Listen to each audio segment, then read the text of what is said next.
नमस्कार दोस्तों, जैसा कि आपको विदित है हम पढ़ रहे हैं भारत में मुगल साम्राज्य, यानी कि मुगल साम्राज्य की शुरुआत भारत में बाबर से होती है।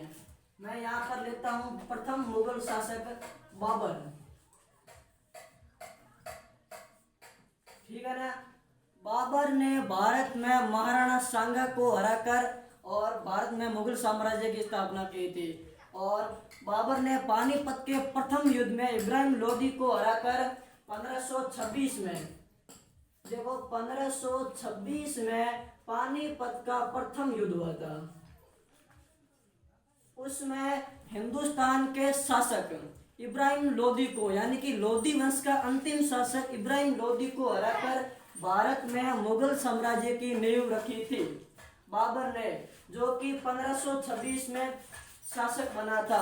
और बाबर के बाद में भारत का मुगल वंश का दूसरा शासक था हुमायूं, जो कि बाबर का पुत्र था।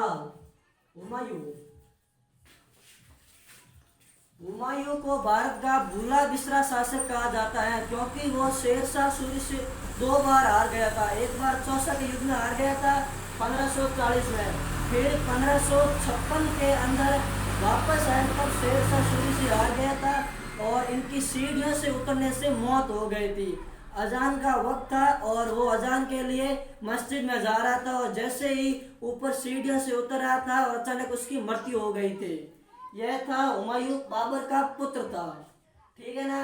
उसके बाद तीसरा शासक था हुमायूं का पुत्र। हुमायूं के बाद में तीसरा शासक बना था अकबर। भारत में मुगल साम्राज्य में देखा जाए तो अकबर सबसे महान शासक था और इसकी सोच थी साम्राज्यवादी, यानी कि मुगल साम्राज्य को पूरे भारत में प्रथम लहराना था। और अकबर के समय राजस्थान का देखें तो महाराणा प्रताप शासक था और इसमें हल्दी घाटी का युद्ध हुआ था, जो कि 1576 में हुआ था। हल्दी घाटी के युद्ध में यह कहा जाता है कि यह अनिर्णायक युद्ध रहा, लेकिन कुछ इतिहासकार इस मत से असामान्य है कि उसमें अकबर की विजय नहीं हुई, लेकिन महाराणा प्रताप को विजयी बताया गया है और महाराणा प्रताप को वहां से युद्ध नीति से बाहर निकाल दिया गया है। और अकबर के बाद में उसका शासक बनता है उनका पुत्र जहांगीर।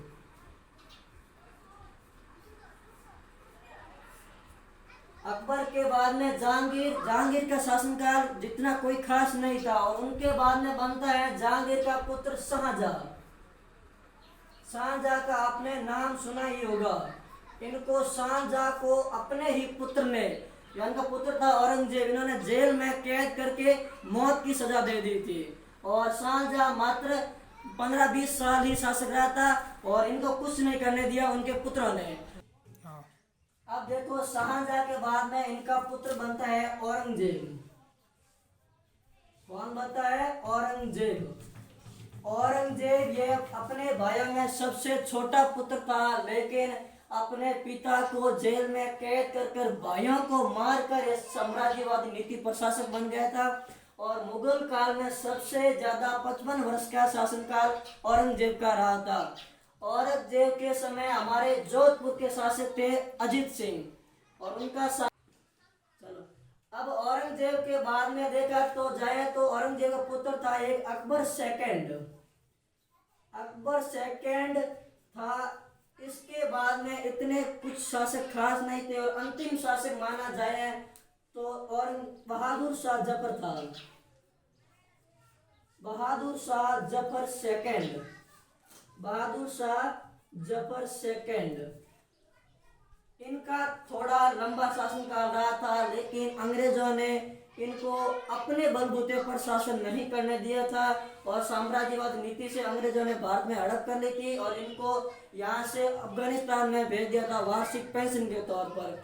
धन्यवाद। अगले वीडियो में देखते हैं मुगल साम्राज्य के बारे में और